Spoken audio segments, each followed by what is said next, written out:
Setiap harinya di dunia ini pastinya terdapat banyak peristiwa-peristiwa yang terjadi, ya kan?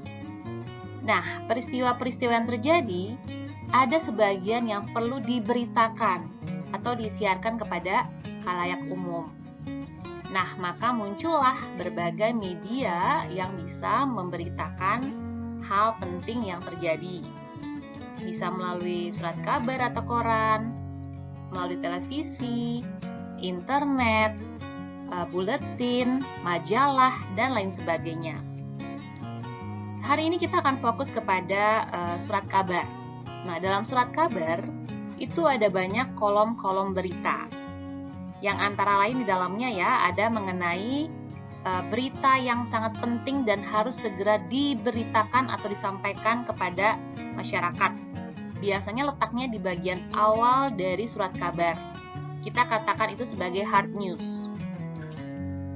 Selanjutnya ada berita ringan, kita sebut sebagai soft news. Kemudian ada juga feature atau perpaduan antara berita dan opini dengan gaya penceritaan yang khas. Dan juga ada kolom yang namanya opini. Nah, dari sekian banyak yang ada dalam surat kabar, kita akan fokuskan kepada opini. Opini tentunya kalian tahu, opini adalah pendapat ya, pendapat atau pandangan orang lain. Nah, mengapa ini ada dalam surat kabar? Siapa yang bisa beropini? Ya, tentunya banyak yang bisa beropini ya. Bisa masyarakat, kemudian dia menyampaikan opininya dan dikirim ke surat kabar. Ada juga opini yang disampaikan dari redaksi surat kabar itu sendiri. Nah, dari serangkaian opini yang ada, salah satunya ada yang namanya editorial. Inilah yang akan kita pelajari lebih lanjut dalam pembelajaran ini ya.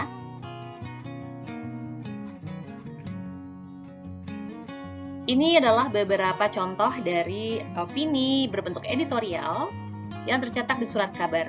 Beberapa media menyebut editorial ini sebagai tajuk rencana atau tajuk saja begitu. Tapi sama saja. Biasanya editorial atau tajuk rencana letaknya bukan di bagian awal atau halaman utama dari surat kabar, tetapi biasanya dia berada di bagian tengah.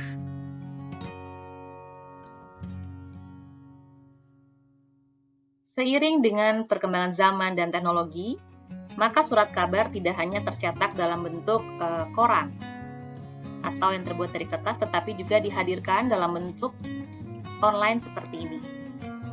Nah, ini adalah contoh beberapa media yang menggunakan media online sebagai sarana untuk mempublikasikan berita-berita yang disampaikan, termasuk mengenai editorial dan juga tajuk rencana.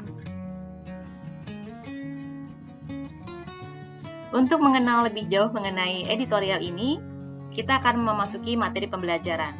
Yang akan dihadirkan adalah mengenai pengertian dan ciri-ciri teks editorial.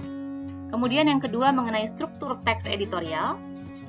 Ketiga mengenai kaidah kebahasaan yang digunakan dalam teks editorial.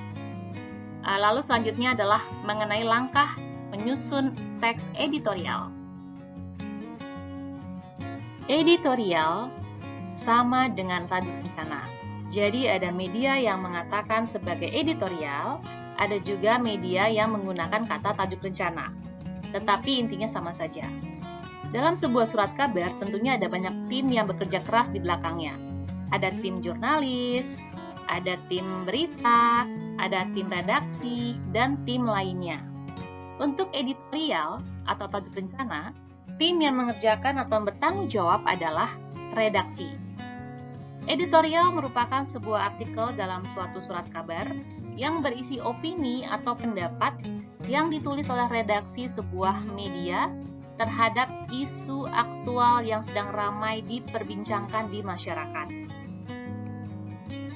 Opini yang ditulis tersebut dianggap sebagai pandangan resmi suatu media terhadap isu aktual yang sedang terjadi itu. Isu atau masalah aktual dapat berupa masalah politik, sosial, maupun masalah ekonomi.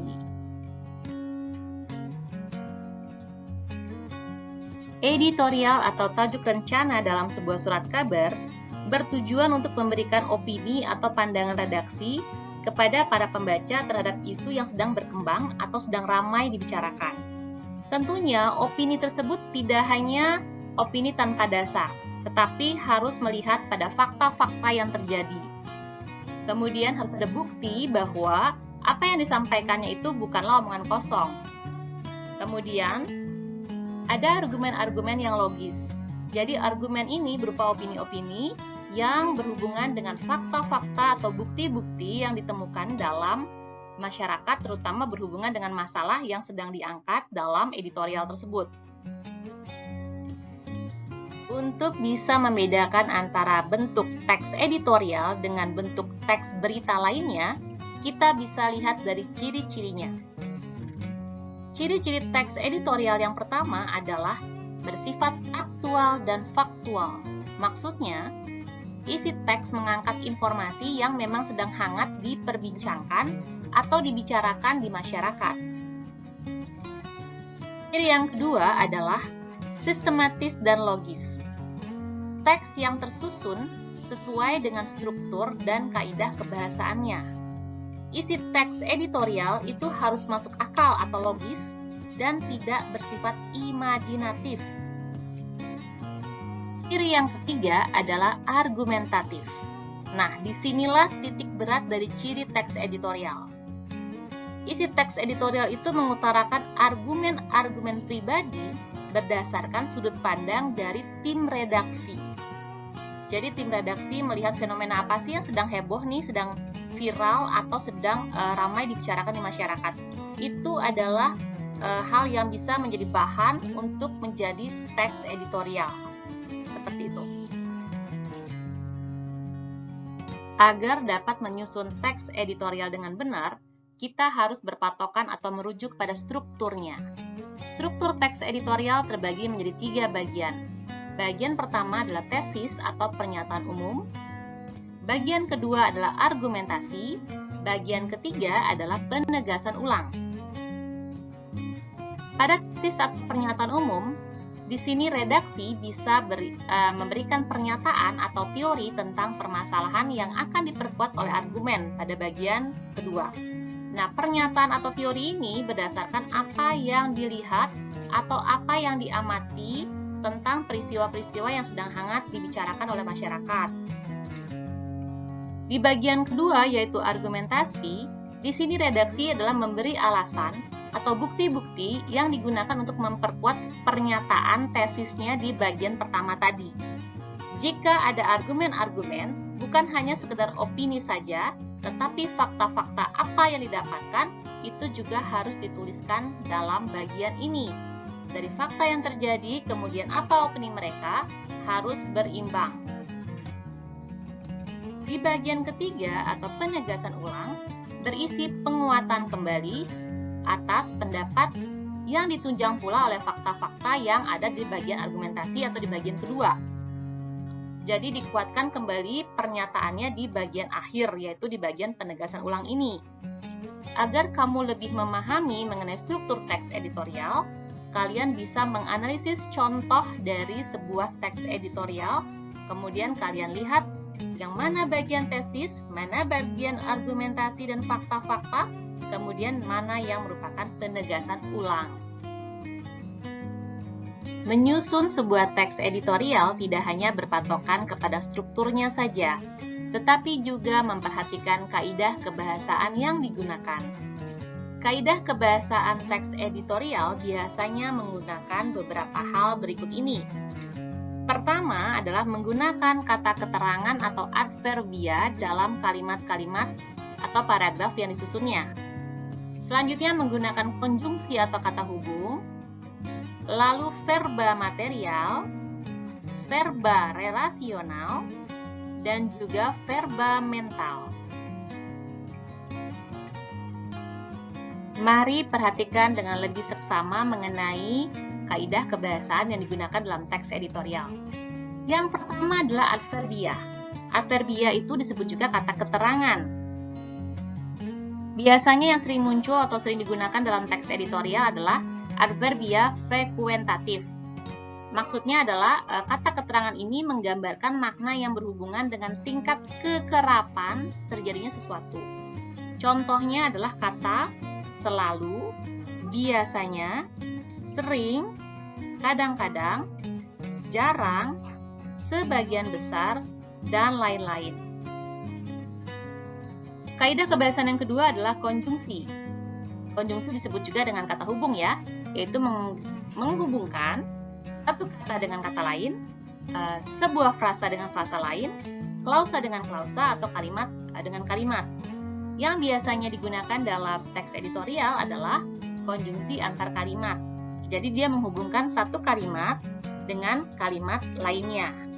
Contoh katanya adalah bahkan, malahan, sesungguhnya, dan masih banyak lagi. Kaidah kebahasaan berikutnya adalah verba. Ada 3 jenis verba yang digunakan dalam teks editorial. Pertama adalah verba material, kedua verba relasional, ketiga verba mental. Verba disebut juga sebagai kata kerja yang berfungsi sebagai predikat dalam sebuah kalimat. Mari kita bahas verba yang pertama. Verba material merupakan kata kerja yang menunjukkan aktivitas fisik yang dapat dilihat secara nyata. Poinnya adalah di kata aktivitas fisik yang bisa dilihat secara nyata. Baiklah, contohnya adalah 1. Pesawat tempur Amerika mendarat di Irak. Kata mendarat adalah verba material. Contoh kedua, petugas bendera itu menaikkan bendera merah putih. Verba materialnya adalah kata menaikkan. Contoh ketiga, gubernur mengendarai sepeda saat menuju kantor wali kota. Kata mengendarai adalah verba material. Berikutnya adalah verba relasional. Verba relasional adalah kata kerja yang menjelaskan hubungan sebab akibat, atau menjelaskan sebuah identitas, atau menyatakan kepemilikan. Contohnya, kalimat 1. Kampus itu mempunyai 10 fakultas. Kata mempunyai adalah verba relasional. Contoh 2. Masjid merupakan tempat ibadah umat muslim. Kata merupakan adalah verba relasional. Contoh 3. Bencana banjir menimbulkan korban jiwa. Kata menimbulkan merupakan verba relasional. Yang ketiga adalah verba mental, atau disebut juga sebagai verba tingkah laku. Merupakan kata kerja yang mengekspresikan respon atau sikap seseorang terhadap suatu kondisi atau tindakan. Contohnya, kalimat 1. Seorang bocah Palestina menangis saat ayahnya tewas. Kata menangis adalah verba mental. Contoh kedua, Pak Dodo merasa hidup di kota besar tidaklah mudah. Kata merasa adalah verba mental. Contoh ketiga, masyarakat khawatir harga bahan pokok meningkat. Kata khawatir adalah verba mental. Yang perlu kalian ketahui berikutnya adalah langkah-langkah menyusun teks editorial. Setidaknya ada 4 tahapan untuk menyusunnya ya. Yang pertama adalah memilih topik terkini dan terhangat yang menarik pembaca. Langkah kedua adalah mengumpulkan data untuk mendukung opini.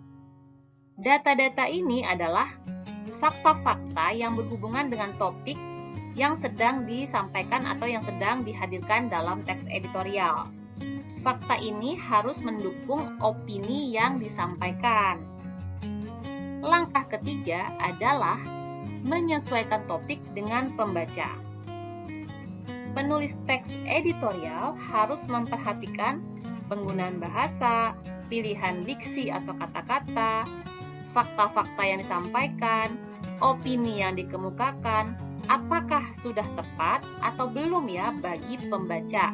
Hal ini perlu dipertimbangkan. Langkah keempat adalah ketika teks sudah disusun, yang tidak boleh terlewat adalah menyunting teks editorial. Kenapa harus disunting dulu atau diedit dulu? Supaya kita bisa memeriksa kembali dan merevisi jika ada kesalahan dalam penyampaian. Apakah tidak tepat dalam penggunaan kalimat, tidak tepat dalam pemilihan diksi, atau mungkin tidak tepat dalam menggunakan tanda baca. Hal itu sangat perlu diperhatikan supaya teks yang kita buat itu sudah cocok atau sudah sesuai untuk disampaikan kepada para pembaca.